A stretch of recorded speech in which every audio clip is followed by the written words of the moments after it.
Amis des petits kits chinois rigolos et des bobines de Tesla, bonjour et bienvenue dans ce nouveau numéro de analyse de schéma.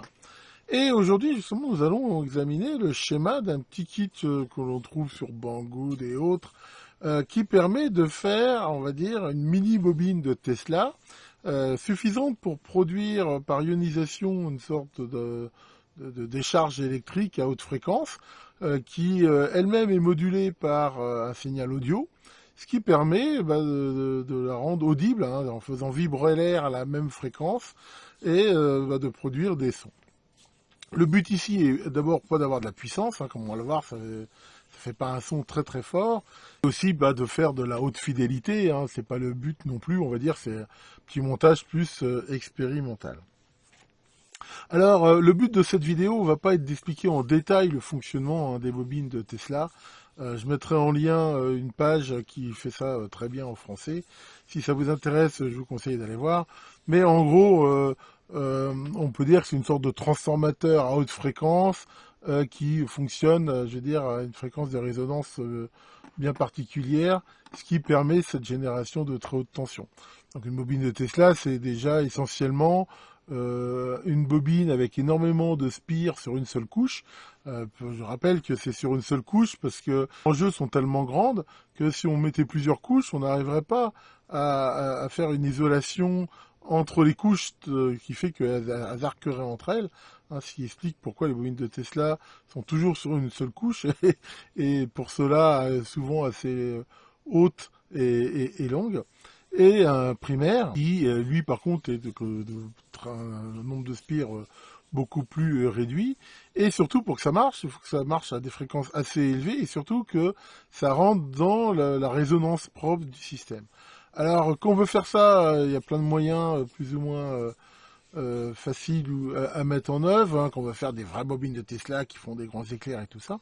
Mais ici, on va utiliser un petit montage, hein, qui est très connu, qui s'appelle l'excitateur de Slayer, qui a la particularité, enfin déjà d'être quelque chose de très simple, mais qui, de par construction quelque part, aussi, on va dire automatiquement à la fréquence de résonance, on va dire qu'il se cale automatiquement dessus, ce qui fait que c'est on va dire assez facile à faire et il n'y a pas de réglage particulier.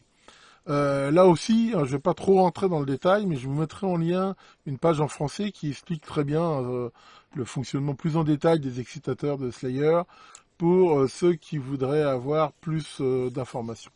Mais donc, globalement, ça consiste en quoi? Ça consiste donc en, on va dire, quelque part un oscillateur HF qui va être modulé par un signal BF.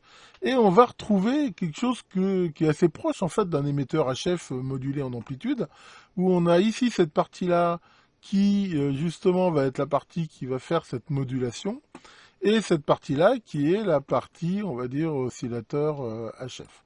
Alors, si on regarde déjà un petit peu cette partie-là, qu'est-ce qu'on voit? On peut voir ici un transistor dont la base est polarisée par cette LED ici, hein, qui maintient une tension, on va dire, relativement constante. Et donc, avec le courant qui passe ici dans la base, va faire passer un courant, on va dire, ici dans le primaire, dans la spire primaire, à cet endroit. Donc, comme ça, si on faisait rien d'autre, on aurait juste un courant qui passe à l'intérieur.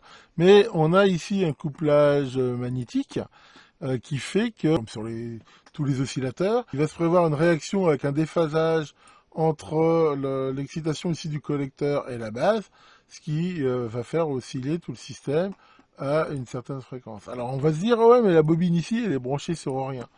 Alors oui, quand on la regarde comme ça, on a l'impression qu'elle est branchée sur rien, mais c'est pas tellement exact. Elle est en l'air, et l'air, c'est pas un isolant parfait. Vu qu'en même temps, on va atteindre des tensions très très importantes qui font quelque part une décharge, on peut imaginer il faut voir le système comme si ici il y avait un condensateur de très très faible valeur qui allait à la masse et qui justement fait aussi ce circuit oscillant qui détermine la fréquence quelque part. Enfin, encore une fois, je vous conseille d'aller voir la vidéo là-dessus. Donc voilà pour la partie, on va dire, HF. Hein. Donc ça, c'est un oscillateur qui va osciller à une fréquence, comme on va le voir, hein, de quelques mégahertz. Et pour maintenant le moduler en amplitude, eh ben, on va utiliser ici ce FET qui, lui, va recevoir sur sa grille une modulation qui va faire varier le courant qui passe dedans. Il marche un petit peu comme une résistance variable quelque part, et donc va moduler la charge et la puissance de l'oscillateur HF. Et tout ce beau monde est polarisé par ce réseau ici. Donc là, on a en fait un pont diviseur avec ici une diode, et comme on va le voir, c'est important que ça soit une diode qui ait une tension de seuil assez élevée, c'est pour ça qu'il faut que ça soit une diode blanche. Hein, donc ça veut dire qu'ici, on aura aux alentours de 3 volts, hein, ce qui est à peu près la tension directe des diodes blanches.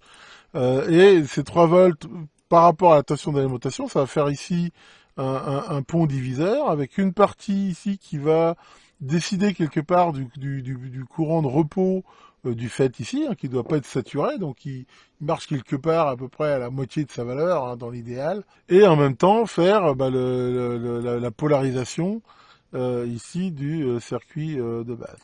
Quand un signal audio arrive ici, il arrive par le condensateur C1 et va donc se mélanger à la tension de polarisation ici sur la grille, ce qui va faire la modulation de courant et donc moduler la puissance ici de l'oscillateur, qui fait que le plasma va varier avec le rythme de la modulation et va donc devenir audible dans l'air. Et pour finir, ce condensateur ici, il sert à filtrer la HF de façon à ce que ici, d'un point de vue, il y a normalement qu'une tension, ou continue ou BF. On peut voir ça comme un découplage de l'alimentation. Si on regarde bien, le commutateur BF ici, il est monté bizarrement. C'est-à-dire que ce que généralement est la masse, hein, on va dire l'anneau ici, en fait, il est utilisé comme entrée avec ce condensateur ici qui coupe la partie continue. Et on se retrouve avec, je veux dire, la partie active du signal directement branchée ici sur l'alimentation. C'est quelque chose d'assez bizarre, quelque part. Alors, c'est fait pour rendre le montage très simple, parce que ça simplifie quelque part le contrôle de modulation ici du transistor, mais ça peut faire des effets qui sont assez bizarres. Alors ça, il ne le précise pas, mais si vous alimentez tout ce système-là, par exemple, par une alim de PC qui est à la Terre, c'est-à-dire que la masse ici sera reliée à la Terre. Vous branchez, par exemple, votre PC ici sur l'entrée, ça va faire quelque chose d'un peu bizarre quand même. Parce que là, ok, il y aura ce condensateur-là qui empêchera que ça passe, mais ça va quand même remettre ici une tension continue, on va dire, sur les sorties. Pas forcément clean de faire ça. Alors, généralement, c'est vrai que si vous branchez ça, par exemple, et comme on le voit souvent sur les vidéos qu'il y a sur YouTube, sur quelque chose comme votre téléphone, par exemple, qui est complètement isolé, voilà, on s'en fout, je veux dire, c'est pas gênant. Mais voilà, ici, il faut quand même faire attention. C'est pour ça que moi, en même temps, les montages à haute tension et tout, j'ai toujours un petit peu peur que ça bave ou que ça fasse des bêtises. Dans ce que je vais vous montrer, pour expérimenter, j'ai mis ici un transformateur d'isolement, un petit transfo BF, qui fait que voilà, je reste complètement isolé et je risque absolument rien. Alors voilà pour en gros l'explication de ce petit kit. Nous allons maintenant le regarder ensemble.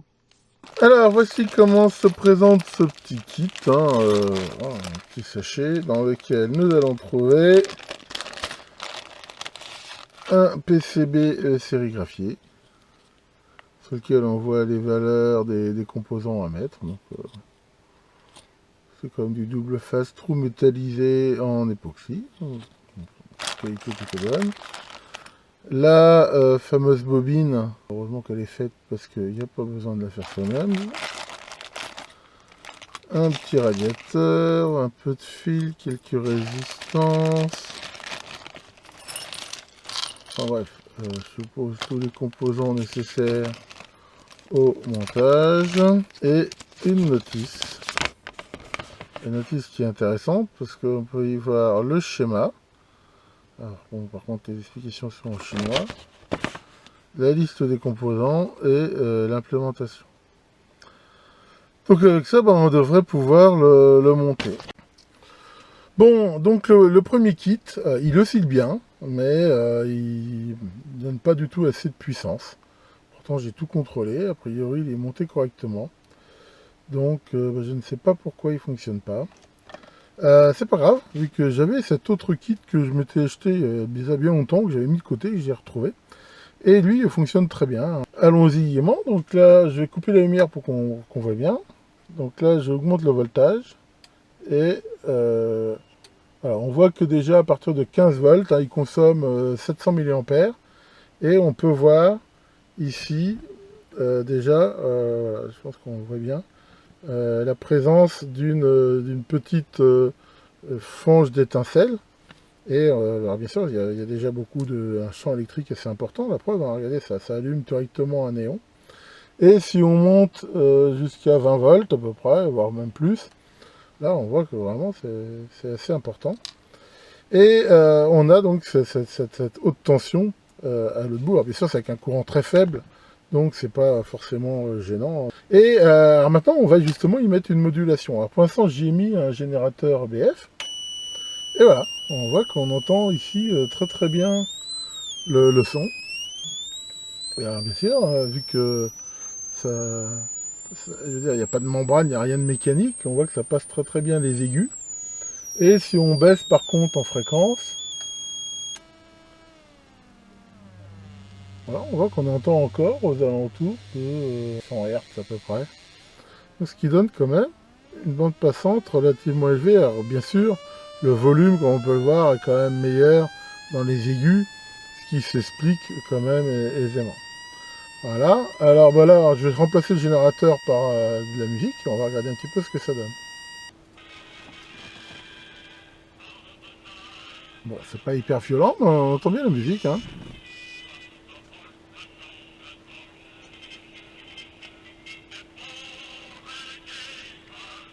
Et voilà, un haut-parleur à plasma quelque part. Pour info, j'ai réussi à faire marcher le premier kit.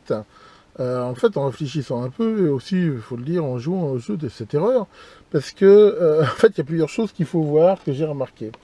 Le schéma qui est livré avec le premier kit, hein, celui que j'ai monté, hein, c'est-à-dire celui-ci, a une erreur, et il n'est pas bon. Si on regarde le circuit imprimé, il est bien conforme à celui que je vous ai expliqué, celui-là. Donc déjà, il y a ça qui aide pas à la compréhension, mais surtout, la grosse différence, c'est que la diode qui est ici dans la base du transistor, sur le deuxième kit, ils sont gourés, ils ont mis aussi une diode rouge. C'est-à-dire c'était livré avec 2 diodes rouges. Et une diode rouge, ça a une tension, on va dire, de seuil, hein, quelque part, qui est bien inférieure à celle d'une diode blanche. Ce qui explique que le circuit ici, il oscillait, mais pas assez fort, parce que voilà, il n'y avait pas assez de jus en fait sur la base. Donc j'ai tout simplement changé la diode par une blanche. On voit ici d'ailleurs, là voilà, quand ça fonctionne, que les 2 diodes s'allument, la blanche assez forte, la rouge faiblement. Et ici donc maintenant, comme on peut le voir, ça fonctionne, enfin le premier circuit fonctionne, il consomme même un petit peu plus que l'autre. Enfin bon, après c'est lié sans doute aux diverses tolérances et différences des transistors, mais là je retrouve bien une petite aigrette là d'étincelles et on voit que ça allume bien ici un néon. Alors en parlant de tubes néons, hein, si par exemple là je prends ces petits tubes là que j'ai récupérés d'un scanner, on voit que voilà, ça l'allume très très bien ici quand je l'approche. Je ne sais pas si on voit bien, mais voilà, ici, il s'allume. D'ailleurs, enfin, ça allume n'importe quel système à fluorescence hein, du fait qu'il y a de la haute tension. Alors, on peut être tenté, et ça peut même être une bonne idée, de regarder un petit peu avec un oscilloscope ce qui se passe pour voir à quelle fréquence ça oscille et tout ça. Alors là, encore une fois, il faut faire quand même attention. Là-dedans, il y a des pointes de tension et des tensions relativement élevées. C'est pas une très bonne idée de forcément brancher un oscillo là-dessus, mais vu la puissance du système, on peut utiliser ce qu'on appelle une boucle de Hertz. Voilà, il suffit de faire quelques spires et de les brancher entre la sonde et la masse, et s'approcher suffisamment. Et c'est ce que je viens de faire ici avec mon oscilloscope, hein, et on va pouvoir comme ça mesurer facilement voilà, ce qui se passe. Voilà, donc là je l'approche, voilà, là je fais quoi, 10 cm, et on voit très bien ici l'oscillation hein, qui est quasiment sinusoïdale, et la fréquence qui est de 4 MHz à peu près. Donc c'est conforme à ce qu'on attendait, hein. C'est un oscillateur à haute fréquence, et voilà, on voit que ça rayonne même relativement loin. Alors bien sûr, plus on s'approche, plus ça augmente. C'est assez évident. Enfin voilà, hein, de toute façon c'est bien connu, hein, ce système de mesure par boucle de Hertz, il permet de faire des mesures déjà totalement isolées, hein. Là je branche absolument rien. Éventuellement, alors ça dépend des couplages, mais de ne pas trop perturber le circuit qu'on mesure. Ça est utilisé très souvent, enfin tous ceux qui font de la radio connaissent ça très bien. Voilà pour cette petite vidéo, j'espère que ça vous aura intéressé. Comme d'habitude, je mettrai un lien en commentaire sur le kit. Vérifiez bien par contre, si vous le recevez, qu'ils n'ont pas fait la même connerie qu'avec moi, de mettre cette LED rouge à la place de cette LED blanche, parce que ça fonctionnera pas comme il faut. Sinon, ça ne me pose aucun problème de branchement. Et je veux dire, enfin voilà, c'est un petit kit qui peut éventuellement être amusant. Faites quand même attention, si vous le branchez sur une source musicale, comme je vous l'ai dit, ça dépend quoi. Le plus simple, c'est quand même de le brancher en effet sur quelque chose de complètement isolé, comme je sais pas moi, un baladeur ou quelque chose comme ça. C'est sans doute ce qu'il y a de plus simple. Alors sinon, en règle générale, et un peu par expérience, j'aime pas trop dans un laboratoire d'électronique faire des montages comme ça avec de la THT. J'ai eu des mauvaises expériences dans le temps avec des bobines de Tesla et des trucs comme ça. Faut pas oublier que, comme on le voit, c'est vrai que c'est pas des énormes puissances, mais dès le moment où on va commencer à manipuler des très hautes tensions, qui, comme on le voit, font des champs électriques qui sont particulièrement forts, hein. Preuve, hein, on arrive à allumer comme ça un néon, ce qui prouve qu'on arrive à un nombre de volts par mètre qui est assez phénoménal. Il y a des instruments que ça peut endommager, et de même, si on fait des mesures directes sur ce genre de montage, faire attention qu'on ne dépasse pas. Faut pas oublier qu'un oscilloscope, un voltmètre, si par exemple là vous vous amusez à mettre directement la sonde sur le bout là où il y a le plasma là, il y a des grandes chances que l'oscilloscope il s'en remette pas. Alors c'est vrai que c'est pas des courants très forts, mais enfin je veux dire ça peut quand même faire du dégât. C'est pour ça que faites-y attention, et si vous travaillez un jour avec des bobines de Tesla puissantes, des choses comme ça, je vous conseille de faire plutôt quand même à l'écart de votre lab pour éviter ce genre de problème.